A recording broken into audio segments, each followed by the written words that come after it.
Babae? Ikaw po ba yun? Ay, Hindi. hindi siguro, sir. Kala ko ikaw. Okay. Napanood mo yung sinusundan mong kausap ko? Hindi mo napanood? Hindi. Hindi. Ngayon lang ako nagbukas. Po? Hindi. Basta hindi ikaw yun ha. Okay. Hindi ah. Okay. Ngayon lang ako. Ba't mo kayo napatawag? Hindi, nag-ano lang ako, sir, kung baka sakali ba, kung pwede makisali uli. Kailan pa ako kayo huling sumali? Tagal na. Mga ilang buwan na hong nakalipas? 4 na ata. 4 na. Okay. Kamusta po ba kayo nang nakausap mo? Ay, hindi ko na siya na ano kasi busy daw siya sa trabaho niya. Hmm. Tapos Christian na ata yun. Hmm. Masyadong seryoso. Tapos, yun, 2 beses lang kami nag-uusap. Hmm. So, hindi mo na rin siya gusto? Hindi na rin ikaw gusto? Ganon? Hindi na rin ako nag-contact sa kanya kasi parang iba yung gusto niya eh. Parang Christian din. Okay. Ikaw po ba Romano Katoliko kayo? Oh, Roman Catholic ako eh. Yung siya naman, Baptist. Alright. Kaiba yung pananaw namin. Sige. Ngayon po, nagpapaline up na naman kayo. Ano po bang gusto mo? Yung OFW sana kung pwede. Saang bansa po bang mas prefer mo? Kahit saan. Basta OFW. Oo. Ilang taon na ho kayo? Basta honest lang siya, yun lang. Ilang taon ka na ngayon, sir? 58, sarado. 58. Malapit-lapit na. 2 taon na lang, no? May may discount. May discount na. Saan mo kayo pumapasok? Dito, tracking pa rin. Biyahe po mula saan? Depende sa mga customer kung saan sila ang lugar. Customer. Kulot, Ilo, ganun. Bali, ano po yun? Kontrata o company? Di, per biyahe kami. Kung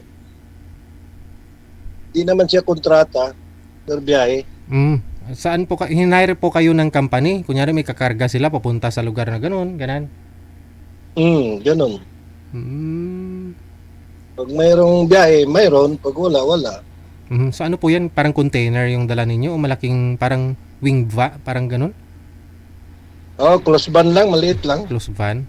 Parang ilang yung double tire lang sa likod, yun po yun, yung kinakargahan. So pag malayuan yung biyahe, sir, di naman kasi kung mabibigat yung karga mo, hindi ka naman nahirapan. Matagal na po kayo nagbibiyahe. Hindi naman, sanay na ako. Sanay na, no? Kasi medyo maubra talaga yun. Kasi bagay, di ka antukin kasi kung manual naman ho yan, no? Hindi ka talaga antukin. Manual naman. Sige. So may free time ka po talaga makipag-usap doon sa OFW kasi habang nagdadrive ka, pwede mo siya kakausapin, no? Pwede. Sige. Hanapan kita ng OFW, ha? Mas Honest lang, sir. Honest lang. Honest lang siya. Sige. Taga saan po kayo dito sa Pilipinas?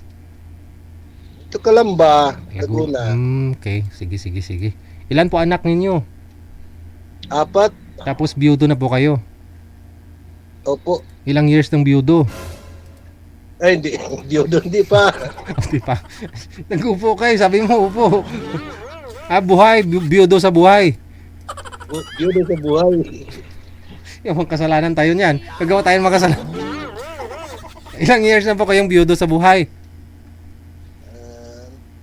18 years? po. Tagal na. Sige. Hanap po kami, sir. Pag may time pa po mamaya, tatawagan ka namin ulit, ha? Okay. Anytime na kung tawagan, sir, pwede. Sige. Ayun, anytime dapat po. Yun po ang hanapin ninyo sa isang lalaki o sa babae. Dapat may time. Kasi, sa buhay natin dito sa mundo, hindi sapat yung I love you. Diba? Lagi naman ho kayo nagpapalitan ng I love you kung wala naman ho kayong time sa isa't isa. Si sir, isang halimbawa, no? Siyang hanapin, gustuhin ninyo kasi may free time talaga siya. May time. Kahit nasa trabaho, tatawagan ka.